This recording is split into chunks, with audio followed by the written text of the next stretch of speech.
ವೇದಾಂತ್ ವೇದಾಂತ ನಿನ್ನ ಹತ್ರ ಸ್ವಲ್ಪ ಮಾತಾಡ್ಬೇಕಿತ್ತು ಕಣ. ಹೇಳಿಪ್ಪ. ನೀನ್ ನನ್ನ ಮಾತು ಕೇಳ್ತೀಯಾ? ನಾನು ಅಮ್ಮನ ಮಾತು ಕೇಳೋ ಹಾಗೆ ನಿಮ್ಮ ಮಾತನ್ನು ಯಾವುದೂ ತೆಗೆದಾಕಿಲ್ಲ. ನನಗೆ ಅದ್ರ ಬಗ್ಗೆ ಅನುಮಾನ ಇಲ್ಲ. ಆದ್ರೆ ಈಗ ನಿನ್ನಲ್ಲಿರೋ ಗೊಂದಲ ನಿನ್ನನ್ನು ಡೈವರ್ಟ್ ಮಾಡ್ತಾ ಇದೆ ಅನ್ನಿಸ್ತು, ಅದಕ್ಕೆ ಕೇಳಿದೆ. ಅರ್ಥ ಆಗ್ಲಿಲ್ಲಪ್ಪ. ನೀನ್ ಚಿಕ್ಕವನಾಗಿದ್ದಾಗಿಂದಲೂ ಯಾವುದೇ ವಿಷಯದ ಬಗ್ಗೆ ನೀನು ಕಾನ್ಫಿಡೆಂಟ್ ಆಗಿ ಡಿಸಿಷನ್ ತಗೊಳ್ತಾ ಇದ್ದೆ, ಅಥವಾ ನೀನ್ ಏನ್ ಮಾಡಕ್ ಹೊರಟಿದೆ ಅನ್ನೋದ್ರ ಬಗ್ಗೆ ನಿನಗೆ ಕ್ಲಾರಿಟಿ ಇರ್ತಾ ಇತ್ತು. ನೀವು ಯಾವ್ದ್ರ ಬಗ್ಗೆ ಹೇಳ್ತಿದ್ದೀರಪ್ಪ? ಇಂಥದ್ದೇ ಅಂತಲ್ಲ, ಆದ್ಯ ಮತ್ತೆ ವಿಕ್ಕಿಗೆ ಸಪೋರ್ಟ್ ಮಾಡೋದಾಗಿರ್ಲಿ, ನೀನೊಂದು ದಾರಿ ಹುಡ್ಕೊಂಡಿರೋದಾಗಿರ್ಲಿ, ಧ್ರುವನ ಮನೆಯಿಂದ ಆಚೆ ಕಳ್ಸಿರೋದಾಗಿರ್ಲಿ, ಯಾವುದೇ ಆದ್ರೂ ನಿನಗೆ ನಿನ್ ಡಿಸಿಷನ್ ಬಗ್ಗೆ ನಂಬಿಕೆ ಇತ್ತು. ಆದ್ರೆ ಇವತ್ ಮೊದಲನೇ ಸಲ ನಿನಗೆ ನಿನ್ ನಿರ್ಧಾರದ ಬಗ್ಗೆ ಅಳುಕಿರೋ ತರ ಫೀಲ್ ಆಗ್ತಾ ಇದೆ. ನಿಮಗೆ ಯಾಕೆ ಹೀಗೆ ಅನಿಸ್ತದೆ? ನನಗೆ ಅರ್ಥ ಆಗ್ತಿಲ್ಲಪ್ಪ. ನಾವು ಯಾವಾಗ್ಲೂ ನೋಡೋರಲ್ಲಿ ಒಂದು ಸಣ್ಣ ವ್ಯತ್ಯಾಸ ಆದ್ರೂ ನಮ್ಗೆ ಗೊತ್ತಾಗುತ್ತೆ. ನಿರ್ಧಾರ ತಗೊಳ್ಳೋದ್ರಲ್ಲಾಗ್ಲಿ, ತಗೊಂಡಿರೋ ನಿರ್ಧಾರದಲ್ಲಾಗ್ಲಿ ನಮಗೆ ಗೊಂದಲ ಇದೆ ಅಂದ್ರೆ ನಾವು ನಮ್ಮ ಹೃದಯದ ಬದಲಾಗಿ ನಮ್ಮ ಮೆದುಳಿನ ಮಾತು ಕೇಳ್ತಾ ಇದೀವಿ ಅಂತ ಅರ್ಥ. ನಾವು ಓಡೋದನ್ನ ನಿಲ್ಲಿಸಿ ಒಂದು ಕ್ಷಣ ನಮ್ಮ ಹೃದಯದ ಮೇಲೆ ಕೈ ಇಟ್ಟು ಅದ್ ನಮಗೇನು ಹೇಳಕ್ ಪ್ರಯತ್ನ ಪಡ್ತಾ ಇದೆ ಅಂತ ಆಲಿಸಿದ್ರೆ ನಮಗೆ ಉತ್ತರನೂ ಸಿಗುತ್ತೆ, ನಮ್ಮ ಗೊಂದಲನೂ ಕಳಿಯುತ್ತೆ. ಅಂದ್ರೆ ಈಗ ನಾನು ಖಂಡಿತ ನೀನು ನಿನಗೆ ಸಮಸ್ಯೆ ಆಗ್ತಾ ಇದೆ ಅಂತ ಅನ್ಸಿದ್ರೆ ಅದನ್ನೇ ಮಾಡು. ನಿನಗೊಂದು ಕ್ಲಿಯರ್ ಪಿಕ್ಚರ್ ಸಿಗುತ್ತೆ.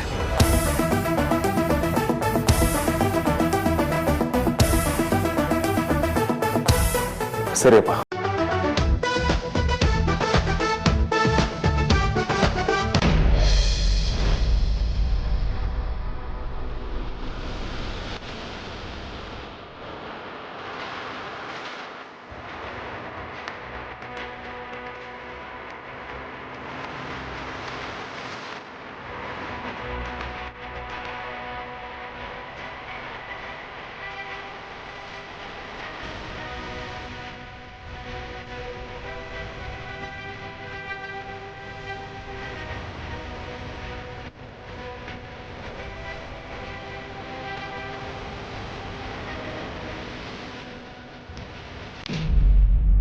ಸಾರ್ಥಕ್, ಇಷ್ಟಾದ್ರೂ ಅಣ್ಣ ಒಂದ್ ಮಾತು ಹೇಳಿಲ್ಲ ಅಲ್ಲ.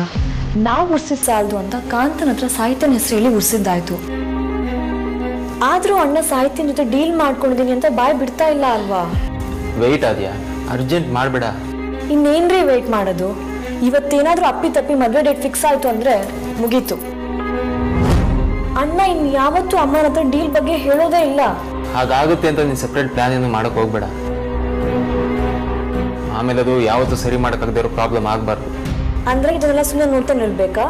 ಅನಿವಾರ್ಯ ಆದ್ಯಾ. ನಾವು ನಮ್ಮ ಕೆಲಸ ಮಾಡಿದೀವಿ, ಮುಂದೇನಾಗುತ್ತೋ ಕಾದ್ ನೋಡ್ಬೇಕಷ್ಟೇ. ವಿಕ್ಕಿ, ಇವತ್ತು ಅಮ್ಮು ತುಂಬಾನೇ ಬೇಜಾರಲ್ಲಿದ್ಲು. ನಮ್ಮೆಲ್ಲರೆದ್ರು ತೋರಿಸ್ಕೋಬಾರ್ದು ಅಂತ ನಗ್ನಾಗ್ತಾನೆ ಇದ್ಲು. ಆದ್ರೂ ಅವಳು ಬೇಜಾರು ನನ್ಗೆ ಅರ್ಥ ಆಯ್ತು. ಎಲ್ಲಾನು ಕೈ ಮೀರಿ ಹೋಗ್ತಾ ಇದೆ. ಅಗ್ರಜ ಮನ್ಸು ಮಾಡಿದ್ರೆ ಎಲ್ಲ ಸರಿ ಹೋಗುತ್ತೆ. ಆದ್ರೆ ಇದು ನಾವು ಅನ್ಕೊಂಡಂಗೆ ಆಗ್ತಾ ಇಲ್ಲ. ಅಗ್ರಜ ಏನ್ ಹೇಳ್ತಾನೋ ಏನೋ.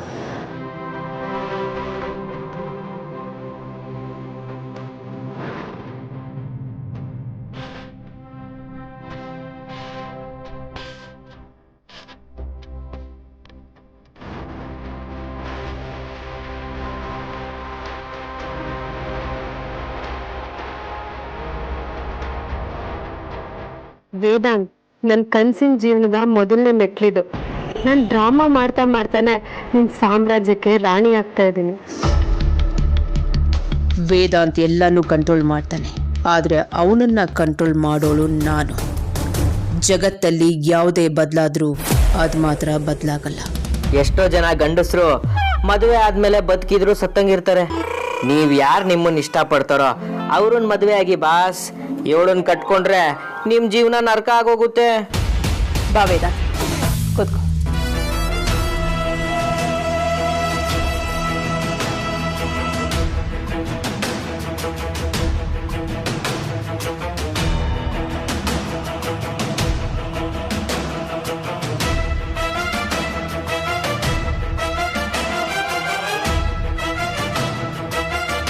ಪುರೋಹಿತ್ರೆ, ಈ ಜೋಡಿ ಒಳ್ಳೇದಾಗ್ಲಿ ಅಂತ ಹಾರೈಸಿ ಒಂದು ಒಳ್ಳೆ ಮುಹೂರ್ತ ನೋಡಿ.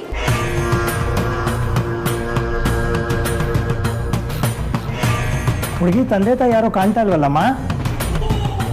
ಅವರೆಲ್ಲರೂ ಫಾರಿನ್ನಲ್ಲಿದ್ದಾರೆ, ಅವರು ಬರೋಕ್ಕಾಗಲ್ಲ. ಇದಕ್ಕೆ ಅವ್ರ ಒಪ್ಪಿಗೆ ಇದೆ, ನೀವು ಮುಂದುವರಿಸಿ. ಅವರು ಮದುವೆ ಟೈಮಿಗೆ ಬರ್ತಾರೆ. ಸರಿನಮ್ಮ, ಹಾಗೆ ಹಾಗೆ.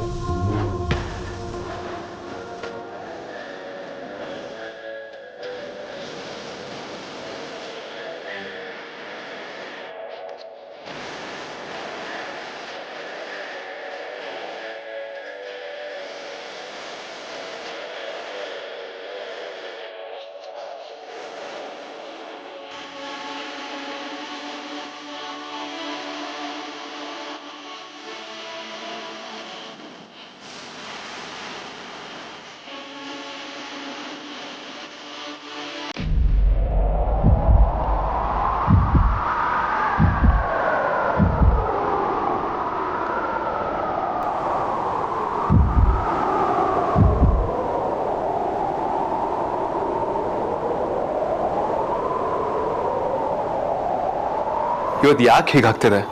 ಅಮ್ಮ ಸಡನ್ ಆಗಿ ಎಂಗೇಜ್ಮೆಂಟ್ ಮಾಡಿಸಿದಾಗ್ಲೂ ಹೀಗಾಗಿರ್ಲಿಲ್ಲ. ಇವತ್ತು ಮದುವೆ ಡೇಟ್ ಫಿಕ್ಸ್ ಮಾಡ್ತಿದ್ದಾರೆ ಹೊರತು ಮದುವೆ ಅಲ್ಲ. ಆದ್ರೂ ಮನ್ಸು ಯಾಕೋ ಇಷ್ಟೊಂದು ಹೆದರ್ತಿದೆ. ಅಪ್ಪ ಹೇಳ್ದಾಗೆ ನಾನು ಕನ್ಫ್ಯೂಷನ್ ಇದನ್ನೆಲ್ಲ ಸುಮ್ಮನೆ ಅಕ್ಸೆಪ್ಟ್ ಮಾಡ್ತಿದ್ದೀನ? ಹಾಗಾದ್ರೆ ನನ್ನ ಹೃದಯ ಬೇರೆ ಏನೋ ಹೇಳೋದಕ್ಕೆ ಟ್ರೈ ಮಾಡ್ತಿದ್ಯಾ?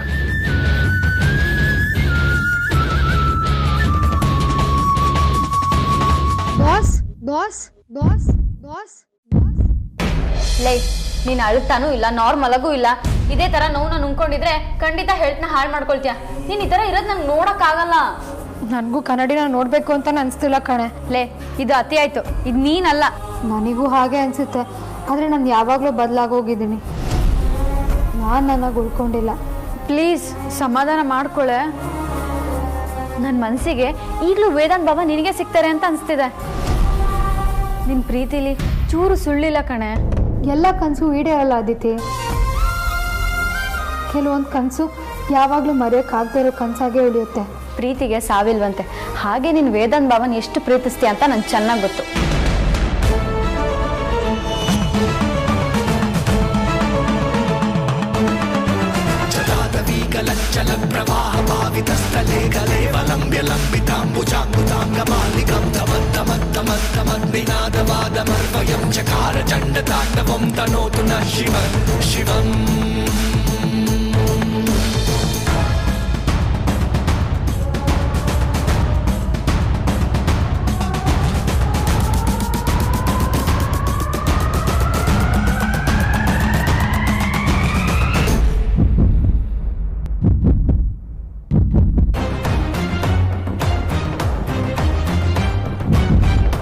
ವೇದಾಂತ್, ವೇದಾಂತ್, ನಿನ್ನ ರಾಶಿ ಯಾವ್ದಪ್ಪ? ಪುರೋಹಿತ್ರೆ, ಜಾತಕ ಅಲ್ಲೇ ಇದೆ ನೋಡಿ. ಆಯ್ತಮ್ಮ.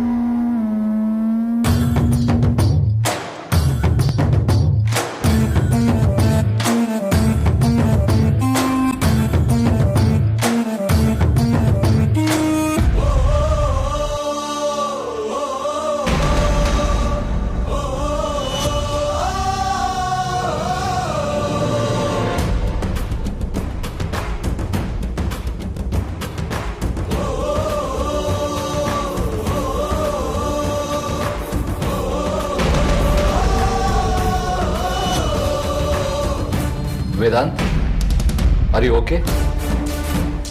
ಕೋಪ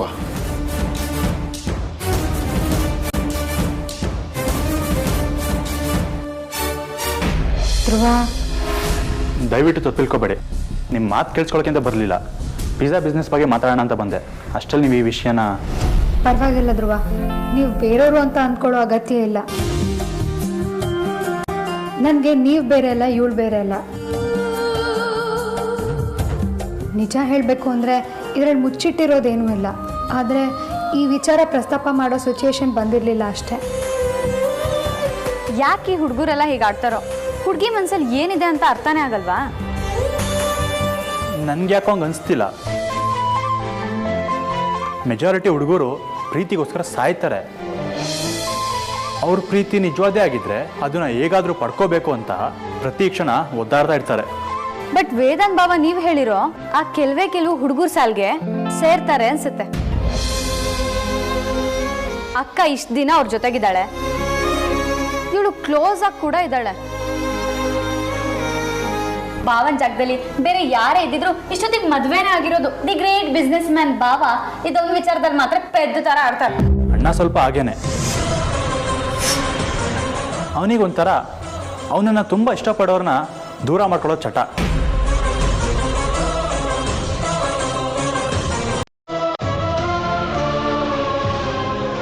ಏನಂದ್ರೆ ನೀವು ಅಣ್ಣನ?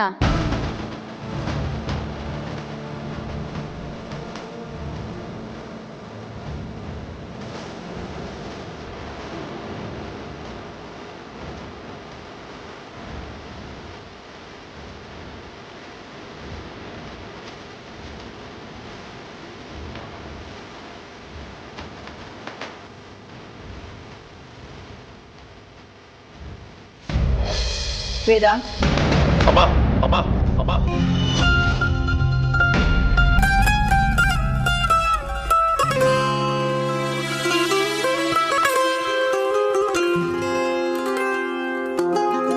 ಸುಹಾಸಿನಿ ಅವರೇ, ಈಗ ಪಂಚಾಂಗದಲ್ಲಿ ಮುಹೂರ್ತ ಇಲ್ಲ, ಆದರೆ ಇವರಿಬ್ಬರ ನಕ್ಷತ್ರದ ಆಧಾರದ ಮೇಲೆ ತಾರಾನುಕೂಲ ನೋಡಿದಾಗ ಇನ್ನು 15 ದಿನಕ್ಕೆ ಒಂದು ಒಳ್ಳೆ ಮುಹೂರ್ತ ಸಿಗುತ್ತೆ.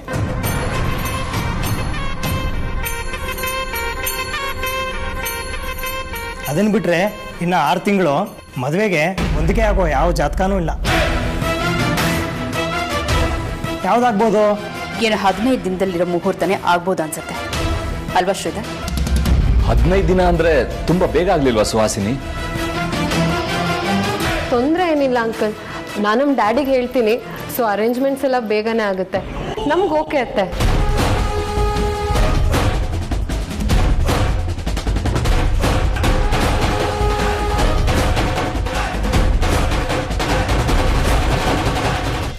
ಏನಂದ್ರೆ ಇನ್ನೊಂದ್ಸತಿ ಹೇಳಿ. ಅಣ್ಣನ? ಅಣ್ಣನೇ. ಅದ್ ಹೇಗ್ರಿ ಅವ್ರು ನಿಮ್ಗೆ ಅಣ್ಣ ಆಗ್ತಾರೆ? ನೀವು ಅವ್ರನ್ನ ಯಾವತ್ತೂ ಮೀಟ್ ಕೂಡ ಮಾಡಿಲ್ಲ. ಆ್ಯಕ್ಚುಲಿ ನನ್ನ ಅಣ್ಣ ಅಂತ ಹೇಳಬೇಕು ಅಂತ ಹೇಳಿದ್ದಲ್ಲ, ಮಿಸ್ ಆಗಿ ಬಂದ್ಬಿಡ್ತು. ನಾನು ಅವ್ರನ್ನ ಮೀಟ್ ಮಾಡದೇ ಇದ್ರು ಫೋನಲ್ಲಿ ಮಾತಾಡಿದ್ದೀನಲ್ವಾ. ಓಹೋ, ಅದ್ಯಾವಾಗ್ಲೋ? ಈಗೇನು ಅದನ್ನ ಸಂದರ್ಭ ಸಹಿತ ವಿವರಿಸಿ ಯಾರಿಗೆ ಏನು ಹೇಳಿದ್ರು ಅಂತಲೂ ಹೇಳ್ಬೇಕಾ? ಹೌದು, ಹೇಳಲೇಬೇಕು. ಆರ್ತಿ ಅಕ್ಕನ ಮದುವೆ ದಿನ ಕಿಡ್ನಾಪ್ ಮಾಡಿದಾಗ ಅಮೂಲ್ಯ ಅವರು ಕಾಲ್ ಮಾಡಿ ವೇದಾಂತ್ ಅವ್ರಿಗೆ ಕೊಟ್ಟಿದ್ದು. ಜಿಮ್ಗೆ ಹೋಗೋಕ್ಕೆ ಡೈರೆಕ್ಷನ್ ಕೊಟ್ಟಿದ್ದೆ ವೇದಾಂತ್ ಅವರು. ಓಹೋ, ಕರೆಕ್ಟ್. ತಾವು ಆ ಸಂದರ್ಭದಲ್ಲಿ ಬಹುಮುಖ್ಯ ಭೂಮಿಕೆಯನ್ನು ನಿಭಾಯಿಸಿದಾರಲ್ವಾ? ಗುಡ್. ನಂಗೆ ಯಾಕೋ ವೇದಾಂತ್ ಅವ್ರ ಜೊತೆ ಮಾತಾಡುವಾಗ ನಮ್ಮ ಅಣ್ಣನ ಜೊತೆನೇ ಮಾತಾಡ್ತಾ ಇದ್ದೀನಿ ಅಂತ ಅನ್ಸುತ್ತೆ. ಅದಕ್ಕೆ ಆಗಿ ಹೇಳಿದೆ. It's okay. 3 ಮಾರ್ಕ್ಸ್ ಕ್ವೆಶ್ಚನ್ಗೆ ಪ್ರಬಂಧ ಬರೆಯೋ ಅವಶ್ಯಕತೆ ಇಲ್ಲ. ನಾನು ನನ್ನ ಪಾಡಿಗೆ ಸುಮ್ಮನೆ ಇದ್ದೆ. ಸುಮ್ಮನೆ ಕಾಲ್ ಕರ್ಕೊಂಡು ತಕರಾರು ಮಾಡಿದ್ದು ನೀವು. ಈಗ ನನಗೆ ಜಾಸ್ತಿ ಮಾತಾಡ್ಬೇಡ ಅಂತಿದ್ರಲ್ಲ. ಅನುಮಾನ ಬಂದಾಗ ಅದನ್ನ ಇಮಿಡಿಯೇಟ್ ಆಗಿ ಚರ್ಚೆ ಮಾಡಿ ಬಗೆಹರಿಸ್ಕೊಂಡ್ಬಿಡ್ಬೇಕು. ಇಲ್ಲ ಅಂದ್ರೆ ಈ ಸಣ್ಣ ಅನುಮಾನನೇ ಫ್ಯೂಚರ್ ಅಲ್ಲಿ ದೊಡ್ಡ ಪ್ರಾಬ್ಲಮ್ ಆಗ್ಬಿಡುತ್ತೆ. ಇದಕ್ಕೇನ್ ಕಮ್ಮಿ ಇಲ್ಲ. ಯಾಕೆ ಕಮ್ಮಿ ಇರ್ಬೇಕು? ಅದಕ್ಕೆ ನೀನು ಸುಮ್ಮನೆ ಇರು. ವೇದಾಂತ್ ವಿಚಾರದಲ್ಲಿ ಏನೇ ಆಗಿದ್ರು ಎಲ್ಲನೂ ಒಳ್ಳೇದಕ್ಕೆ ಆಗಿದೆ ಅನ್ಕೊಡ್ತೀನಿ. ಏನ್ ಒಳ್ಳೇದಾಗಿರೋದು? ಎಲ್ಲ ಟೈಮಲ್ಲೂ ನನ್ನ ಕೈಲಿ ಸುಮ್ಮನಿರಕ್ಕಾಗಲ್ಲ. ನಿನ್ ಮನ್ಸಲ್ಲಿ ಎಷ್ಟು ನೋವಿದೆ ಅನ್ನೋದು ನನಗೆ ಚೆನ್ನಾಗಿ ಗೊತ್ತು. ಬೇಡ ಅನ್ನಲ್ಲ, ನನ್ಗೇನು ಬೇಜಾರಿಲ್ಲ. ಈಗ ಯೋಚನೆ ಮಾಡೋದಕ್ಕೆ ಬೇರೆ ವಿಚಾರ ಇದೆ. ಪಿಜ್ಜಾ ಬಿಸ್ನೆಸ್ ಹೇಗೆ ಶುರು ಮಾಡಬೇಕು, ಅದ್ರ ಪ್ಲಾನ್ ಏನು, ಎಕ್ಸಿಕ್ಯೂಷನ್ ಹೇಗೆ ಅನ್ನೋದ್ರ ಬಗ್ಗೆ ಚಿಂತೆ ಮಾಡಿ. ನಾಳೆ ಆಫೀಸಿಂದ ಬಂದ್ಮೇಲೆ ಡಿಸ್ಕಸ್ ಮಾಡೋಣ. ಮಾತಲ್ಲಿ ಮಾತ್ರ ಏನು ಬೇಜಾರಾಗಿಲ್ಲ, ನೋವಾಗಿಲ್ಲ ಅಂತಾಳೆ. ಆದ್ರೆ ಎಷ್ಟು ಹರ್ಟ್ ಆಗಿರ್ಬೋದಲ್ವಾ?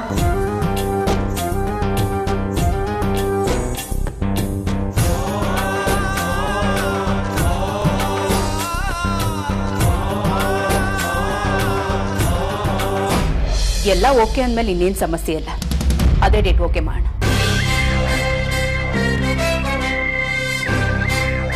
ನಿಮಗೆ ಓಕೆ ಆದ್ರೆ ಆಗ್ಲಿಲ್ಲ. ಮದುವೆ ನನ್ನ ಮಗಂದು, ಅವನಿಗೆ ಕೇಳದೆ ಹೇಗೆ ಫಿಕ್ಸ್ ಮಾಡ್ತೀರಾ? ಸರ್ ವೇದಾಂತ್, ನಿನ್ನ ಅಭಿಪ್ರಾಯನೂ ಹೇಳ್ಬಿಡು. ಪುರೋಹಿತರು ಹೇಳಿದ ಡೇಟು ನಿನಗೆ ಓಕೆ ಅಲ್ವಾ?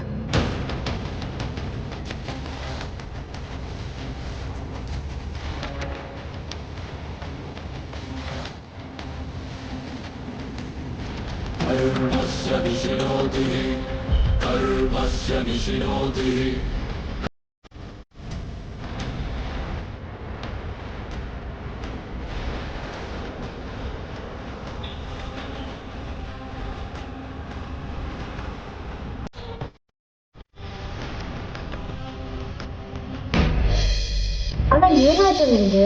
ಯಾಕೆ ಮಾತಾಡ್ತಿಲ್ಲ?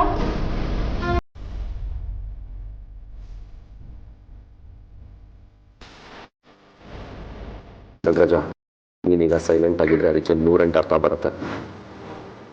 ನಿನ್ನ ಮದುವೆ ಅಂತ ಪುರೋಹಿತರು ಪಂಚನ ಗಟ್ಟಿಯಾಗಿ ಇಟ್ಕೊಂಡು ನೀನು ಯಾವ್ದು ಬರ್ತೀಯ ಅಂತ ಕಾಯ್ತಾ ಇದ್ದಾರೆ.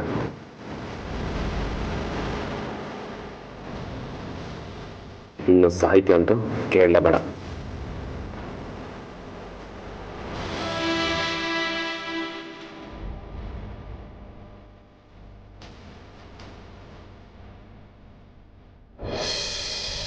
ಅಣ್ಣ, ಒಂದ್ಸಲ ಇಮ್ಯಾಜಿನ್ ಮಾಡ್ಕೊ, ನೀನಿವಾಗ ಮಂಟಪದಲ್ಲಿ ಹಸೆಮಣೆ ಮೇಲೆ ಕೂತಿದ್ಯಾ. ಆರ್ತಿ ತರ ನಿನ್ ಪಕ್ಕದಲ್ಲಿ ಕೂತಿರೋರಿಗೆ ಮುಖ ಕಾಣ್ದಿರೋ ತರ ದುಪ್ಪಟ್ಟ ಹಚ್ಚಿದಾರೆ. ನೀನ್ ಅದನ್ನ ತೆಗೆದು ನೋಡ್ತೀಯ.